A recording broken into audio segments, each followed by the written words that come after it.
Last time on Sunday Morning Quickies. Alright, we'll shoot a little grease into the grease ports. So now you can see the orientation of the wires. We have, this is the power wire panel jack, that's going to 1 and 3. Here comes the wires from the motor going to positions 2 and 3, and the panel jack for the foot controller going to positions 1 and 2. Let's give it the old college try. Hot damn.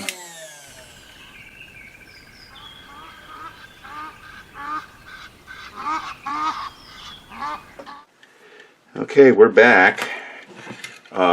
We're actually on a different video than the one this was being shot for.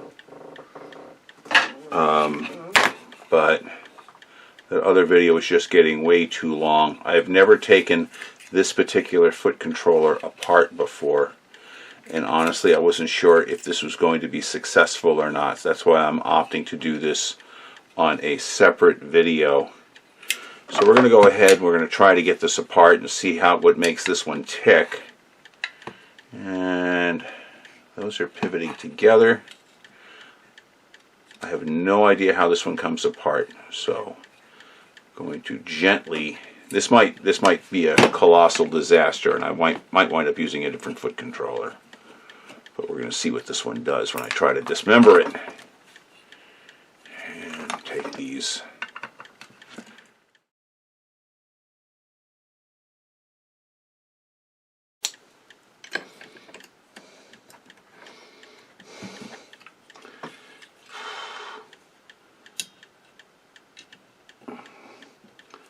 That's too thick.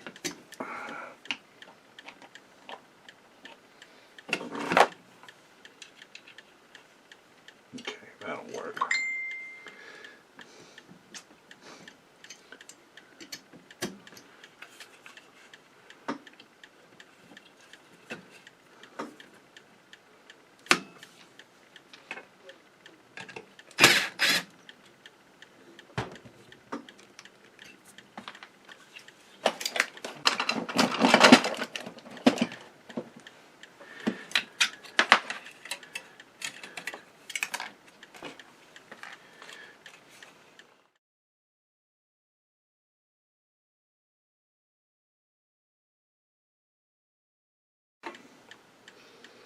Okay, this is the foot controller that had come with that 99. Getting this apart was a bit of an IQ test. It just wasn't happening the way this thing had to come apart. It was not fun, let me suffice it to say that. So what I'm going to do is I'm going to use a punch to form rings. Actually, make sure that that's going to fit the hardware. No, it's not. I need a slightly larger punch.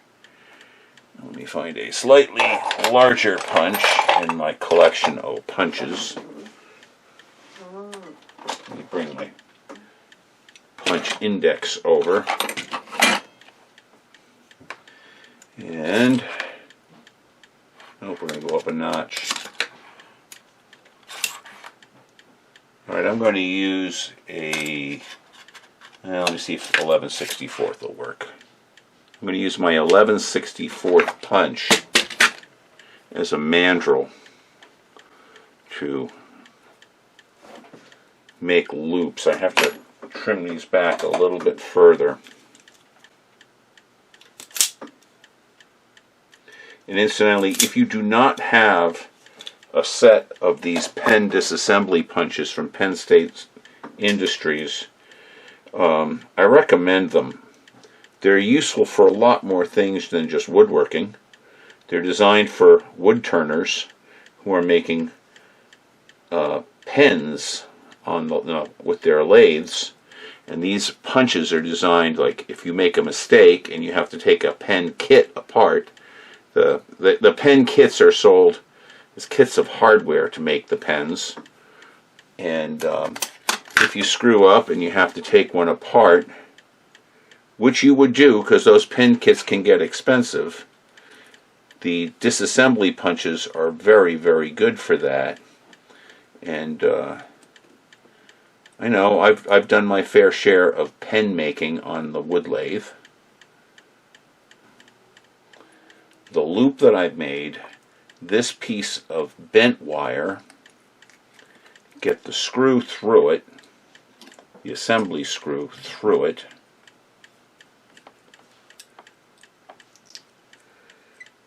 and then, and only then, I get the washer on top, and then take the nut and then spin this screw to get the nut going.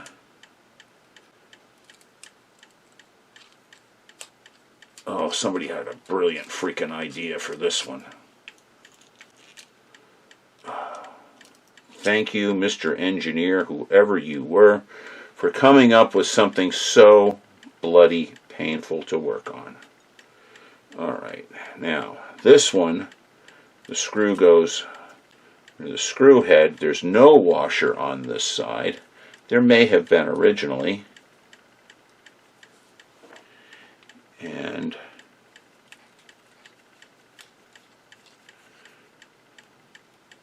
get that tightened up. Okay. We got the wiring in. I'm going to go ahead and dust this out a little bit. Some of the schmoo out of there. Okay, how did that go back together? Alright, these wires, there's a clip inside that this has to pass underneath.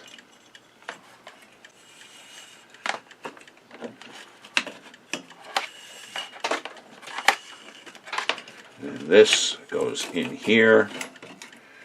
We have this insulating paper that goes around there. This is so unnecessarily complicated. And I still don't know if this controller is even going to work. That's the worst part of this whole nightmare. I haven't measured any of the resistances yet. I can't even do that until I get her back together again. So, alright, that's holding it in place. We got to get that wire pushed down past the block. There it goes. And now that will slide across. That looks like it's making pretty good contact.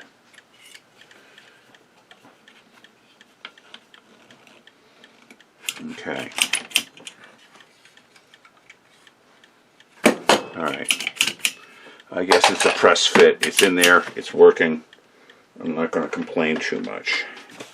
So I'm going to go ahead and I'm going to put the shell together for the connector.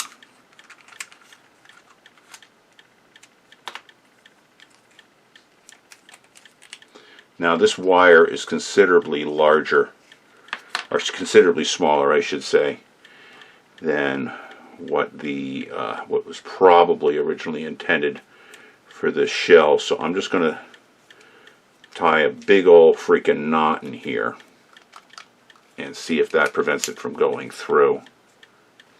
And it does. Okay, that will prevent it from going all the way through. So I'm going to go ahead and pull that. I don't really need this gasket, but I'll shove it back in the hole. So we're going to trim this short here.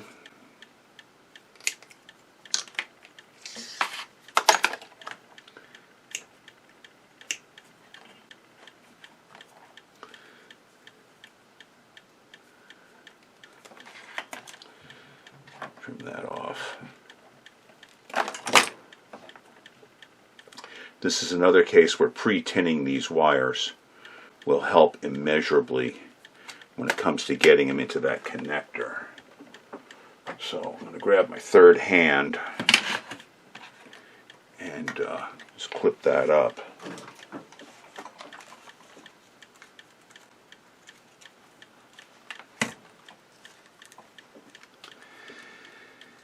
And we'll throw a little bit of slobber on here. This is not a case of the bigger the glob, the better the job. Okay, we're just going to pre-tin those. That'll also help to hold it together. And I'm going to put a little blob in each side of the connector here, just to give us something to start with.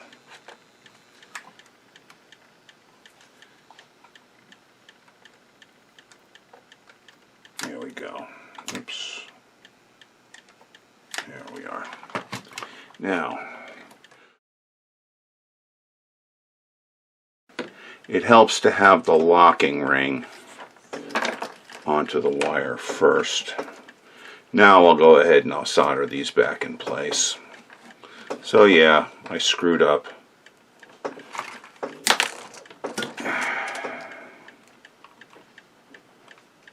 Enjoy it. Now, we have the locking ring in place, and we will slide the connector body back up. We've got our big gnarly wad of wire that's going to be holding that up.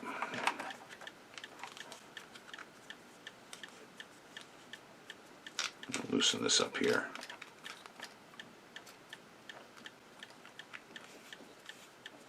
There we go. That's twisted in place.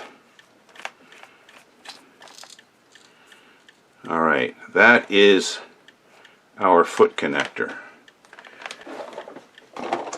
Alright, the plugs I'm going to use, these are the Leviton 101-2 EP. They are in black. These are polarized plugs. And I just bought a batch of 50 of them. I had run out of these. These are my preferred power plugs for replacement when doing this style power cord, or any kind of power cord. This particular plug is my favorite. You'll see why in a moment. I mean, aside from the fact that they have polarized it's a polarized plug, which is always nice. But nice screw terminals and a clamshell. These are a joy to work with. Well, as much of a joy to work with as any 110 volt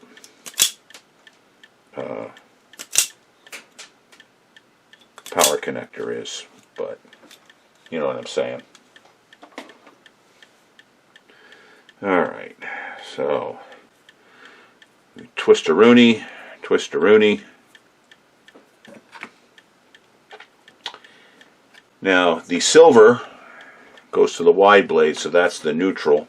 I'm looking on the wire. The wire has a smooth side and a ribbed side. The ribbed side is going to our neutral.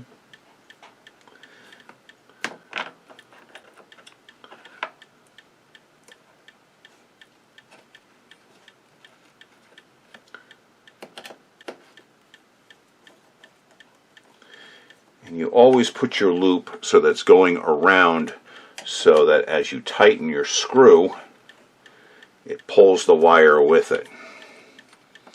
And now we'll put on the hot side. Now these are jammed out all the way, so there we go. They're moving a little bit before I put that on. Get the wrap nice and tight, get my hook formed, and I'm going to use my crocodile tool to grab that and pull it around. There we go.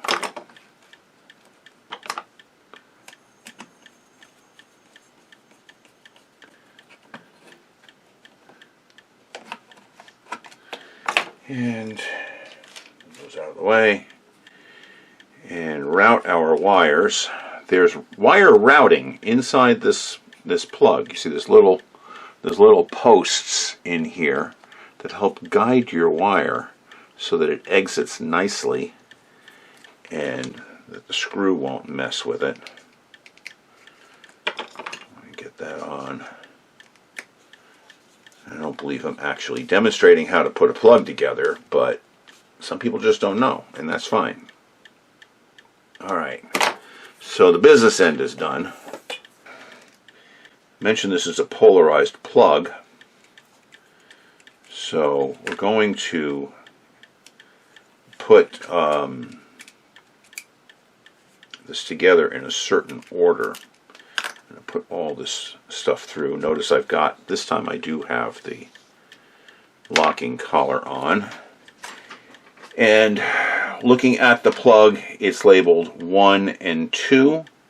I'm going to put the neutral, which is the rib side, to the one that is numbered 1, which is this one here.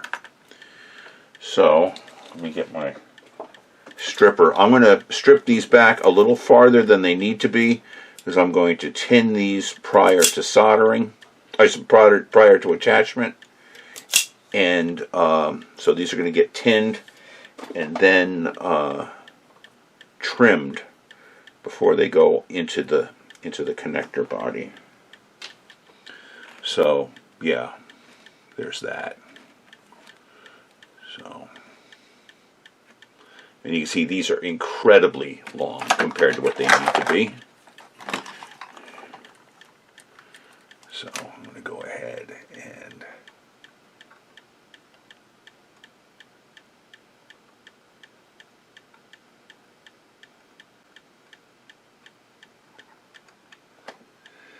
some slobber on there.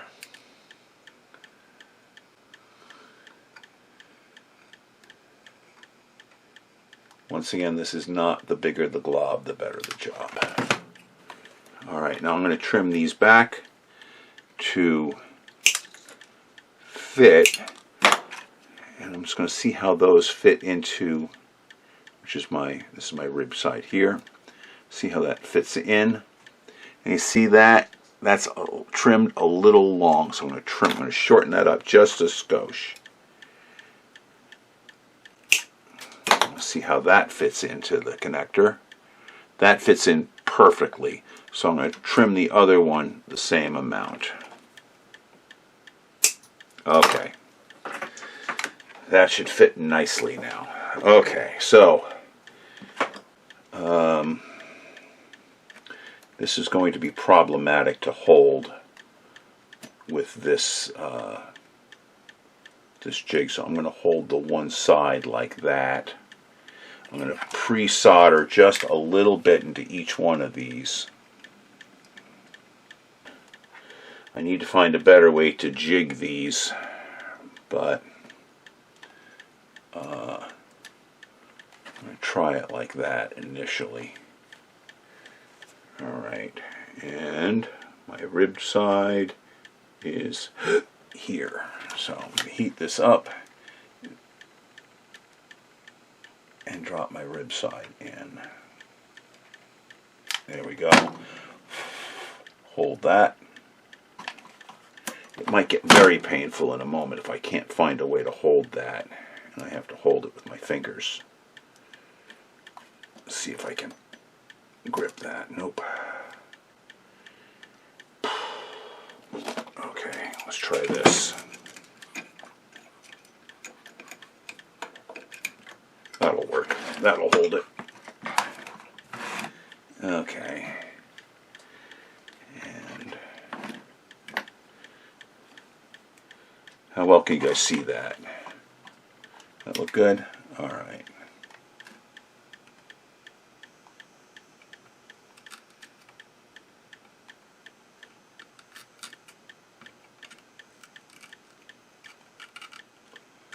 There it is. Get in the, melt it in. Melt it in. Oh, didn't. Try that again. There we go. Hold that so it's stable. Okay, that's stable. And I'll get the barrel connector back together. Alright, that's back up. That screws in, and that's nice and tight, and the part that's going to clamp around the wire. Okay, well, the last part of the rewire job is this light assembly, and we've done a lot of these in the past, and the only real challenge with these is getting this socket apart. These sockets are they're dimpled, and the back ring is dimpled when they press together. They can be a real pain in the neck to get apart. We technically don't have to take any of the mount apart, so I'm going to try doing this one without doing the mount disassembly first, and see if I can get this off. The biggest challenge, though, is getting these apart without stabbing yourself, and I really don't feel like experiencing that kind of pain today. Some of these are just really a pain in the neck to get out, and we're going to take this apart. I have a feeling that there's tension in here is what's causing that, so I'm going to go ahead, go with the screw, get a little bucket. There we go. I'm just going to unscrew the entire mount in one shot just to get this off. Oops. Didn't lose the screw. Yeah. I'll go ahead and cut this back here. This is a cloth insulated wire, and it's not that it's in bad shape, it's just that it's ancient. And this is dirty.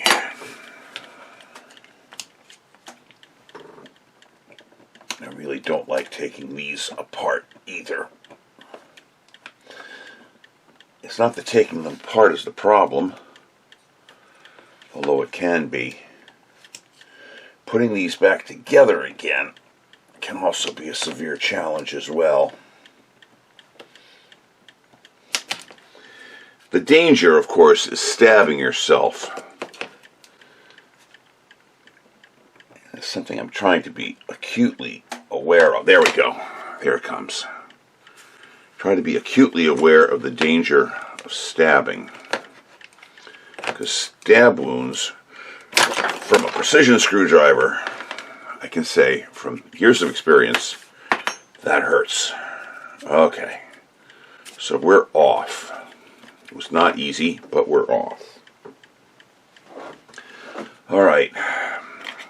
You've seen me do this before, but we're going to do it again. We're going to make the little wire loops.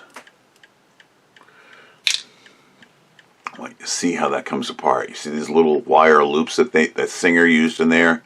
Those are soldered. We're going to do identically, or make something that's pretty darn close to identical to that. And make that all fit. But first, before I do that, I want to polish these contacts up. I'm going to use a rotary tool just to get the end of the contacts clean. Get the tarnish off.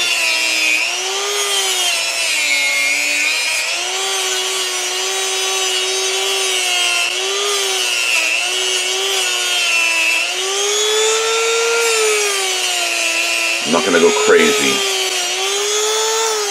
There. So we got those cleaned up a little bit.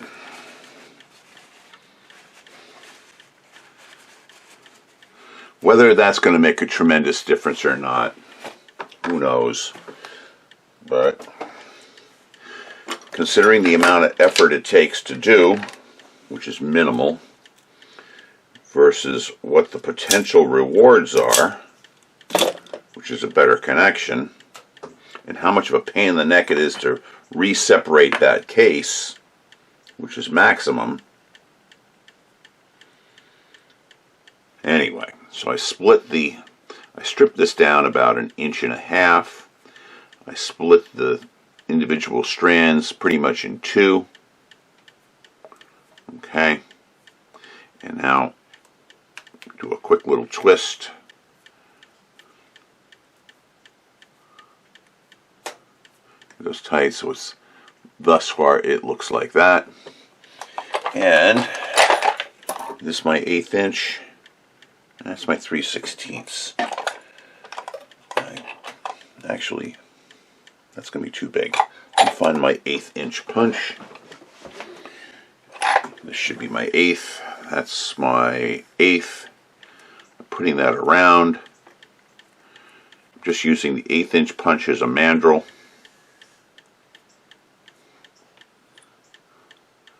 That makes that.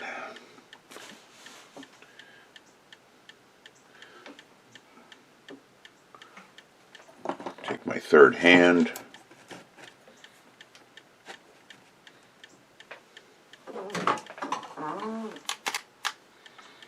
Clean this off.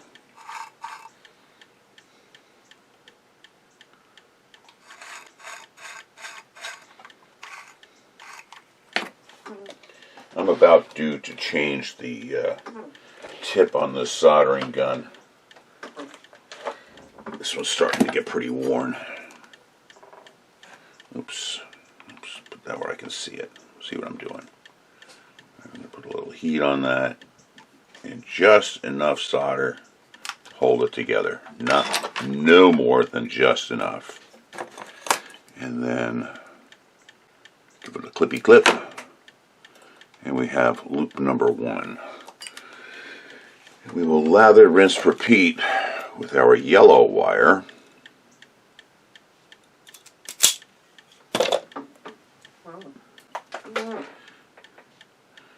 Now this is, I didn't get this light wired when I did the last evening when I shot the BU7E motor rewire and putting together the switch. This is first thing the next morning, and by first thing I'm saying it's really closer to 11 o'clock in the morning.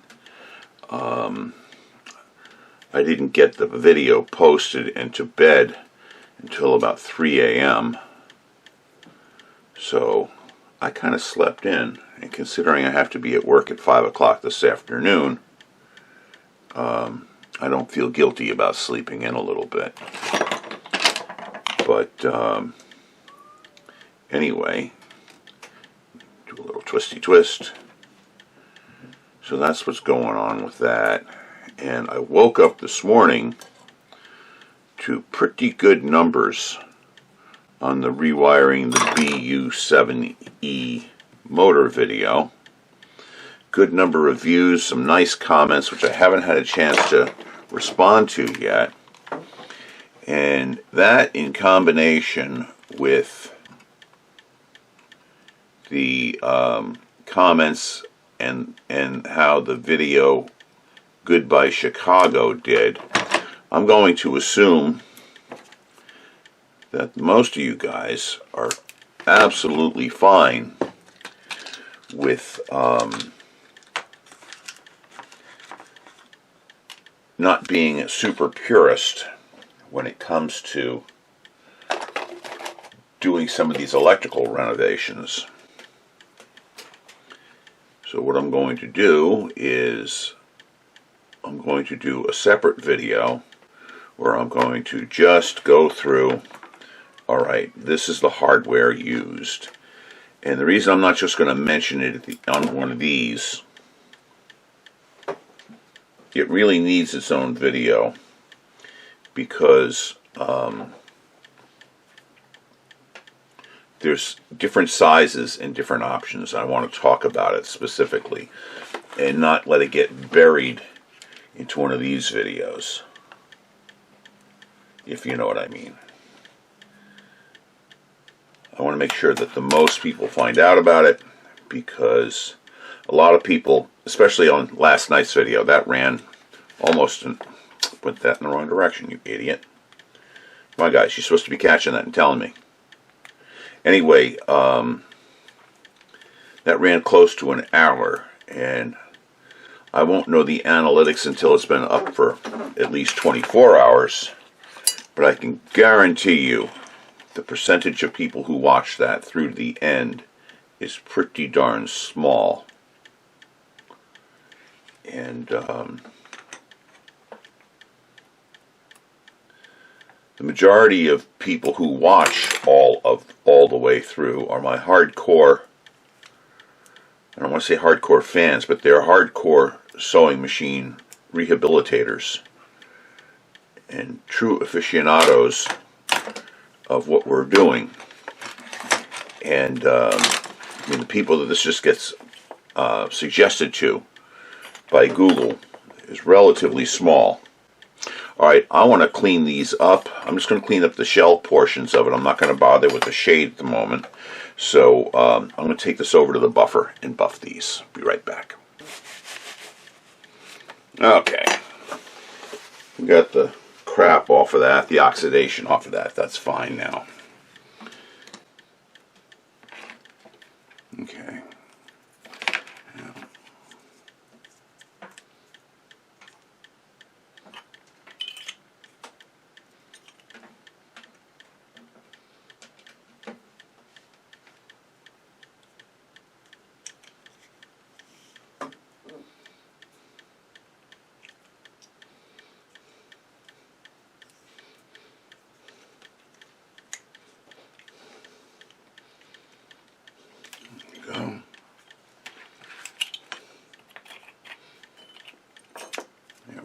That's insulated. That's back together again. You guys thought I was going to put that back on there, did you? Okay.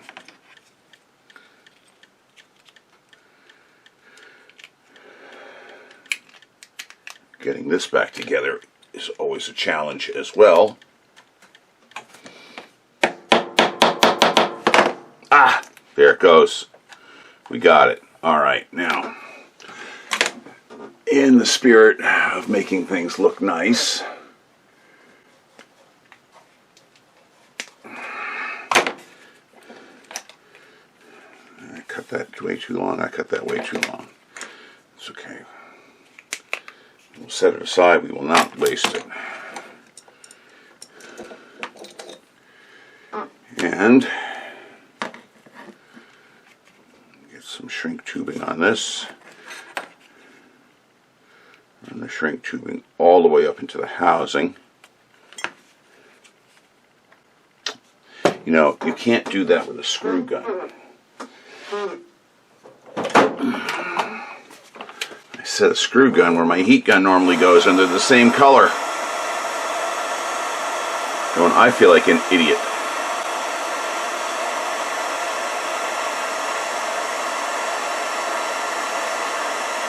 Just going to get that secured.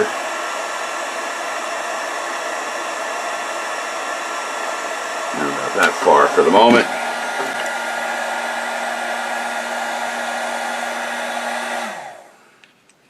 And while that's, we'll go ahead, we'll tighten the mount back on.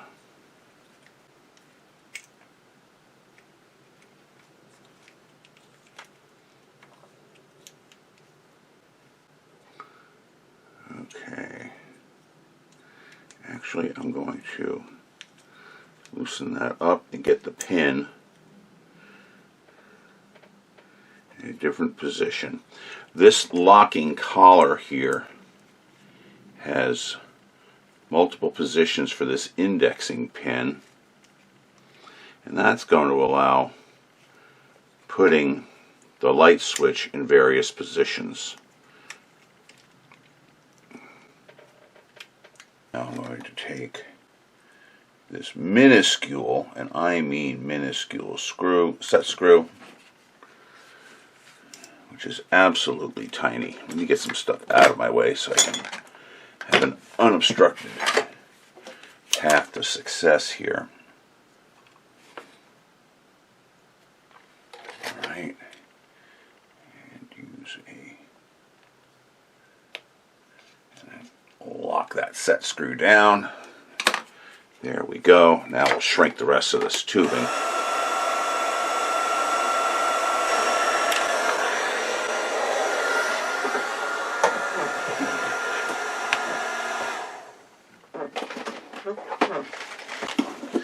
Alright, now we know that we can't get away with using our normal rounded connectors, our normal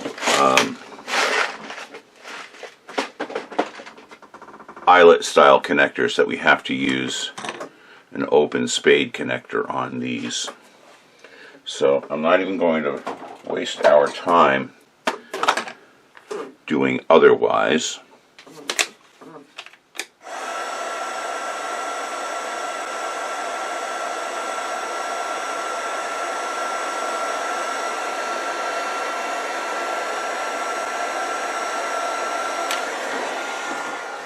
Okay kids, here's our final wiring configuration. We have the red and yellow wires from the input power panel mount coming to pins 1 and 3. Let me use a screwdriver to point. 1 and 3 on our powering block. Our outgoing wires going to our lamp going to pins 1 and 3. The lamp assembly is cleaned, rewired. It has its own switch, so I feel confident putting it on the power side. We have the wires going to the foot controller here, going to pins 1 and 2, and the wires going to the motor to pins 2 and 3. Obviously here there is no current directly applied to pin 2, so pin 2 is just a junction point for one side of the motor and one side of the controller, and so that putting them in series across the incoming power. So that's all there is to that. Let's get this closed back up. If I can find where I set the screw, here it is. And I'm going to go ahead and connect these connectors up. We have the small polarized plug to this 2-conductor barrel with the recessed female ends going to AC power in, and we have this larger female plug going to the male plug going to the female panel plug for the controller. So let's go ahead and get that plugged up, and we'll attach it to AC power. Oh, look at that, our light springs to life. We have an LED in there, and it is in fact working. Switch is working just fine, and when we engage the motor,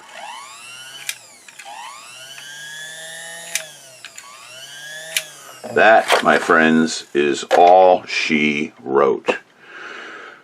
Okay, you know what I didn't do? I didn't put this little plastic cover back on, but we're going to go ahead and do that right now. I'm going to disengage it from AC power. I'm going to put the little plastic cover back on before anybody says, you forgot the plastic safety cover. There it is. Alright kids, that's what I've got for you on this one. Thank you so much for watching. Next video we do is going to complete the series on these kind of plugs, and at that point in time I will share with you sources and all that kind of good info. Oh, wait a minute. Hold on. I did mention in the last video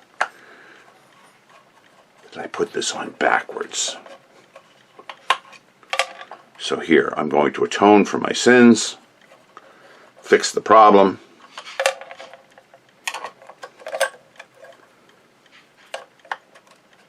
There. Okay. Now it's on correctly. Thank you all so much for watching, and we'll see you on the next video.